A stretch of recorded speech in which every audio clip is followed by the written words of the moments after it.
ಇವರು ತಮ್ಮ 65ನೇ ವಯಸ್ಸಿನಲ್ಲಿ ಸಾಧನೆಯನ್ನು ಮಾಡಿದವರು. ವಯಸ್ಸಿನ ಯಾವುದೇ ಇತಿಮಿತಿ ಇಲ್ಲ ಅನ್ನೋದನ್ನು ಇವರು ತೋರಿಸ್ಕೊಟ್ಟವರು.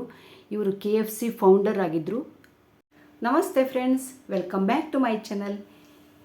ಸಾಧನೆಗೆ ಯಾವುದೇ ವಯಸ್ಸಿನ ಅಡ್ಡಿ ಇಲ್ಲ ಅನ್ನೋದನ್ನು ಇವತ್ತೊಂದು ಸ್ಟೋರಿನ ಕೇಳೋಣ ಬನ್ನಿ. ಅದು ಯಾವ ಸ್ಟೋರಿ, ಯಾರ ಬಗ್ಗೆ ಹೇಳ್ತಾ ಇದ್ದೀನಿ ಅಂತ ನಿಮ್ಗೆ ಆಲ್ರೆಡಿ ಗೊತ್ತಾಗಿರ್ಬೋದು. ಈಗ ಹೇಳ್ತೀನಿ ಯಾರು ಅಂತ. ಫ್ರೆಂಡ್ಸ್, ಇವತ್ತು ನಾವು ಕೇಳ್ತಾ ಇರೋ ಸ್ಟೋರಿ ನಿಮಗೂ ಆಶ್ಚರ್ಯ ಆಗುತ್ತೆ. 65 ವರ್ಷ ದಾಟಿದ ಮೇಲೂ ನಾವು ಸಾಧನೆ ಮಾಡ್ಬೋದು ಅಂತ ಇವ್ರ ಬಗ್ಗೆ, ಇವ್ರ ಕಥೆನ ಕೇಳಿ ಖಂಡಿತ ನಾವು ಯೋಚನೆ ಮಾಡ್ಬೋದು. Age is A just A number ಅಂತ ನಾನು ಇವ್ರ ಬಗ್ಗೆ ನೋಡಿ ಕಥೆನ ಹೇಳಿದ್ಮೇಲೆ ನಾನು ಅರ್ಥಕೊಂಡೆ. ಏಜ್ ಅನ್ನೋದು ಒಂದು ಜಸ್ಟ್ ನಂಬರ್. ಸಾಧನೆ ಮಾಡಬೇಕು ಅಂದರೆ ಯಾವುದೇ ಒಂದು ವಯಸ್ಸಿನ ಅಗತ್ಯ ಇಲ್ಲ, ವಯಸ್ಸಿನ ಅಡ್ಡಿ ಇಲ್ಲ ಅಂತ. ಯಾಕೆ ಅಂತ ಹೇಳ್ತಾ ಇದ್ದೀನಿ, ನೋಡೋಣ ಬನ್ನಿ. ಇವರ ಹೆಸರು ಹರ್ಲ್ಯಾಂಡ್ ಡೇವಿಡ್ ಸ್ಯಾಂಡರ್ಡ್ ಅಂತ. ಇವರು ಅಮೇರಿಕಾದ 1890ರಲ್ಲಿ ಅಮೇರಿಕಾದ ಕ್ವಿಂಚಕಿ ಅಂತ ಹೇಳ್ತಾರೆ ರಾಜ್ಯದಲ್ಲಿ ಜನಿಸಿದರು. ಇವರಿಗೆ ಇವರು ಸ್ಟ್ರಗಲ್ ಮಾಡಿದ್ದಾರೆ. ತುಂಬ ವರ್ಷಗಳ ತನಕ ಯಾವ ಕೆಲಸ ಮಾಡಿದ್ರೂ ಸರಿಯಾಗಿ ಇವರು ಚೆನ್ನಾಗಿ ಸಕ್ಸಸ್ ಕಾಣಲಿಲ್ಲ. ತಮ್ಮ ಬಾಲ್ಯದಲ್ಲೇ ತಮ್ಮ ತಂದೆನ, ತುಂಬ ಚಿಕ್ಕ ವಯಸ್ಸಿನಲ್ಲೇ ತಂದೆನ ಕಳ್ಕೊಂಡ್ರು. ಅದಾದ ನಂತರ ತಾಯಿಗೆ ಹೆಲ್ಪ್ ಮಾಡಲಿಕ್ಕೆ ಸ್ಟಾರ್ಟ್ ಮಾಡಿದ್ರು. ಅವ್ರದ್ದು ಒಂದು ಸಣ್ಣ ಹೋಟೆಲ್ ಇತ್ತು, ರೆಸ್ಟೋರೆಂಟು. ಅದರಲ್ಲಿ ತಾಯಿ ಜೊತೆ ಅಡುಗೆನ ಮಾಡೋದನ್ನು ಕಲಿತರು. ತಾಯಿ ಅಡುಗೆ ಮಾಡುವಾಗ ಇವರು ಕಲ್ತ್ಕೊಂಡು ಸುಮಾರಷ್ಟು ರೆಸಿಪಿಗಳನ್ನು ಮಾಡ್ತಿದ್ರು. ಆಮೇಲೆ ಅವ್ರಿಗೆ ಅದರಲ್ಲಿ ಸಮಾಧಾನ ಇರಲಿಲ್ಲ, ಏನಾದರೂ ಒಂದು ದೊಡ್ಡ ಸಾಧನೆ ಮಾಡಬೇಕು ಅಂತ ಇತ್ತು ಇವರಿಗೆ. ಹೀಗಿರುವಾಗ ಅವರು 40ರ ದಶಕದಲ್ಲಿ ತಮ್ಮ ತಾಯಿಯ ರೆಸಿಪಿ ಟ್ರೈ ಮಾಡ್ತಾರೆ. ಚಿಕನ್ ಫ್ರೈ ತಯಾರಿಸಿ ತಾನು ನಡೆಸ್ತಾ ಇರುವ ಹೋಟೆಲ್ನಲ್ಲಿ, ಸಣ್ಣ ಹೋಟೆಲ್ ಆಗಿರುತ್ತೆ, ಅಲ್ಲಿ ಅವರು ಅದನ್ನು ತೋರಿಸೋಕ್ಕೆ ಶುರು ಮಾಡ್ತಾರೆ. ಆ ರೆಸಿಪಿನ, ಚಿಕನ್ ಫ್ರೈಯನ್ನು. ಅದು ಜನರಿಗೆ ತುಂಬ ಇಷ್ಟ ಆಗುತ್ತೆ. ಎಲ್ಲರೂ ಅದನ್ನು ತುಂಬ ಇಷ್ಟಪಟ್ಟು ತಿಂತಾರೆ. ಅದರಲ್ಲಿ ಸ್ವಾದವೇ ಒಂದಲ್ಲ, ಅಂದರೆ ರುಚಿಯಷ್ಟೇ ಅಲ್ಲ, ಆತ್ಮವಿಶ್ವಾಸನೂ ಇತ್ತು. ಭಾಳ ಚೆನ್ನಾಗಿ ಅದನ್ನು ತಯಾರು ಮಾಡ್ತಾಯಿದ್ರು. ಹೀಗಿರುವಾಗ ಯಾವುದೋ ಒಂದು ಕಾರಣಕ್ಕಾಗಿ ಅವರ ಹೋಟೆಲನ್ನು ಮುಚ್ಚೋ ಸಂದರ್ಭ ಬಂತು.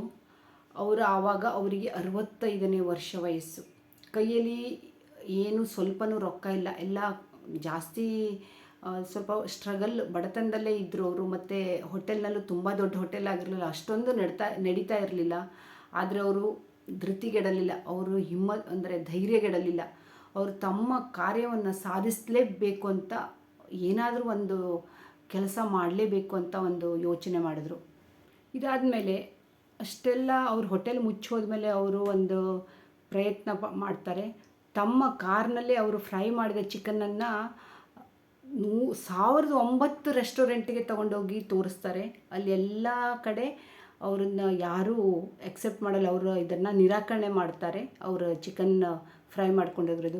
ಆ್ಯಕ್ಚುಲಿ ನಾನು ವೆಜಿಟೇರಿಯನ್ನು, ನಾನು ಪ್ಯೂರ್ ವೆಜಿಟೇರಿಯನ್ನು, ನಂಗೆ ಇದ್ರ ಬಗ್ಗೆ ಗೊತ್ತಿಲ್ಲ. ಆದರೆ ನಾನ್ ವೆಜ್ ತಿಂದವ್ರಿಗೆ ಗೊತ್ತಿರುತ್ತೆ ಇವ್ರು ಯಾರು, ಇದು ಅಂತ. KFC ನೀವೆಲ್ಲ ಕೇಳಿರ್ತೀರ, ತುಂಬಾ ಫೇಮಸ್ ಇದೆ. ಎಲ್ಲ ಕಡೆ ಇವರದ್ದು ಬ್ರ್ಯಾಂಚ್ ಇದೆ. ಅದು ನನಗೇನು ಗೊತ್ತಿಲ್ಲ, ಆದರೆ ತಿನ್ನೋರಿಗೆ ಗೊತ್ತಿರ್ಬೋದು, ನೀವು ತಿಂದಿರ್ಬೋದು ಅಥವಾ ನೋಡಿರ್ಬೋದು ಬಹಳಷ್ಟು ಕಡೆ. ಇದ್ರ ಬಗ್ಗೆ ನಾನು ಸ್ವಲ್ಪ ಎಕ್ಸ್ಪ್ಲೇನ್ ಮಾಡಿದೆ ಅಷ್ಟೇ. 1009 ಹೋಟೆಲ್ನಲ್ಲಿ ರಿಜೆಕ್ಟ್ ಆಗುತ್ತೆ.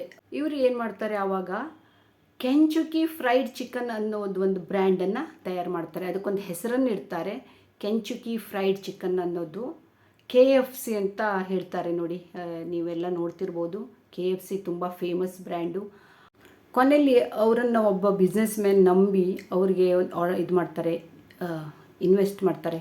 ಫ್ರೆಂಚೀಸ್ ಮಾಡೆಲ್ ಶರ್ತಿಸಿ ಅನ್ನೋರು KFCನ ಮೊದಲನ್ನ ಖರೀದಿ ಮಾಡ್ತಾರೆ. ಅದ್ರ ಮೇಲೆ ಇವರದ್ದು ಎಲ್ಲೂ ನಿಲ್ಲಲ್ಲ, ಇವ್ರ ಬಿಸ್ನೆಸ್ಸು ತುಂಬಾ ಮುಂದೆ ಹೋಗುತ್ತೆ. ಈಗ KFC ಪೂರಾ ವಿಶ್ವದಲ್ಲೇ ಅದು ಹರಡ್ಕೊಂಡಿದೆ. ಎಲ್ಲ ಕಡೆ 150ಕ್ಕಿಂತಲೂ ಹೆಚ್ಚು ದೇಶಗಳಲ್ಲಿ ಇದು ಫುಡ್ ಆಗಿದೆ. ಫುಡ್ ಚೈನ್ ಅಂತ ಹೇಳ್ಬೋದು. KFCನ ಯಾರು ತಿಂತೀರ ಅವರಿಗೆಲ್ಲ ಗೊತ್ತಿರ್ಬೋದು ಇದು ಹೇಗಿದೆ ಅಂತ. ನಮಗೆ ಗೊತ್ತಿಲ್ಲ, ಆದರೆ ಜನ ತುಂಬ ಇಷ್ಟಪಡ್ತಾರೆ. ನಾನ್ ವೆಜಿಟೇರಿಯನ್ನರು KFC ಚಿಕನನ್ನು ಭಾಳ ಕಡೆ ತಿನ್ನೋದು ಗೊತ್ತು. ಇದು ಅವರು 88ನೇ ವಯಸ್ಸಿನವರೆಗೂ ಅವ್ರು ದುಡಿತಾರೆ. ಇವರು 60 ವರ್ಷದಲ್ಲಿ 60ರ ನಂತರ ಅವರು ಸಾಧನೆ ಮಾಡಿರೋದು ಇದು ಈ KFC ಚಿಕನನ್ನು. KFC ಚಿಕನ್ ಅಂದರೆ ಎಲ್ಲ ಕಡೆ ಈಗ ಇಡೀ ಆಲ್ ಓವರ್ ವರ್ಲ್ಡಲ್ಲಿ ಫೇಮಸ್ಸು. 150ಕ್ಕಿಂತನೂ ರಾಷ್ಟ್ರದಲ್ಲಿ ಸೇಲ್ ಆಗ್ತಾಯಿದೆ. ಅವ್ರ ಬ್ರ್ಯಾಂಚ್ ಇದೆ ಅಂದರೆ ಅಂದಾಜು ಮಾಡಿ ಎಷ್ಟು ಅವರು ಸಾಧನೆ ಮಾಡಿದ್ದಾರೆ ಅಂತ. ಅದೇ ನಾನು ಹೇಳೋದೇನು ಅಂದರೆ ಸಾಧನೆಗೆ ಯಾವುದೇ ಒಂದು ವಯಸ್ಸಿನ ಮಿತಿ ಇಲ್ಲ, ಇತಿಮಿತಿ ಇಲ್ಲವೇ ಇಲ್ಲ. ಯಾವ ಕಾಲಕ್ಕೆ ಬೇಕಾದರೂ ನಾವು ಸಾಧನೆ ಮಾಡ್ಬೋದು. ಅದಕ್ಕೆ ಯಾವುದೇ ಒಂದು ವಯಸ್ಸಿನ ಒಂದು ಅಂತರ ಇಲ್ಲ. ನಾನು ಮೊದಲೇ ಹೇಳಿದಾಗೆ age is A just number. ಅಂದರೆ ಅದು ಏಜ್ ಅನ್ನೋದು ಒಂದು ನಂಬರು. ಆದರೆ ನಮ್ಮ ಹತ್ರ ತಾಕತ್ತಿದೆ, ಮನಸ್ಸಿದೆ, ಹುರುಪಿದೆ, ನಾವೊಂದು ಏನಾದರೂ ಮಾಡಬೇಕು ಅನ್ನೋ ಛಲ ಇದ್ದರೆ ಯಾವ ವಯಸ್ಸಿನಲ್ಲಾದರೂ ಮಾಡ್ಬೋದು ಅಂತ ನನ್ನ ಈ ವಿಡಿಯೋದ ಒಂದು ಉದ್ದೇಶವಾಗಿತ್ತು. ಇದು ಅವ್ರ ಬಗ್ಗೆ ನಾನು ಹೇಳೋದಿಷ್ಟೇ. ಅಂಥವ್ರು ಭಾಳಷ್ಟು ಜನ ಇದ್ದಾರೆ ಸಾಧನೆ ಮಾಡಿದವರು, ತುಂಬ ವಯಸ್ಸಾದಮೇಲೆ ಸಾಧನೆ ಮಾಡಿದವರು ಇದ್ದಾರೆ. ನಿಮ್ಗೆ ಹೇಗೆ ಅನ್ನಿಸ್ತು ಅಂತ ಇವ್ರ ಬಗ್ಗೆ ನೀವು ಕಾಮೆಂಟಲ್ಲಿ ಹಾಕಿ. ಇಷ್ಟ ಆಯಿತು ಅಂದ್ಕೊಂಡಿದ್ದೀನಿ ಈ ವಿಡಿಯೋ. ಹೀಗೆ ಇನ್ನೂ ತುಂಬ ಜನರ ಸಾಧನೆ ಬಗ್ಗೆ ಅಥವಾ ಒಂದು ವಯಸ್ಸು ಆದಮೇಲೂ ಸಾಧನೆ ಮಾಡಿದವ್ರ ಬಗ್ಗೆ ನಾನು ಹೀಗೆ ಯಾವಾಗಾದರೂ ವಿಡಿಯೋ ತರ್ತಾ ಇರ್ತೀನಿ.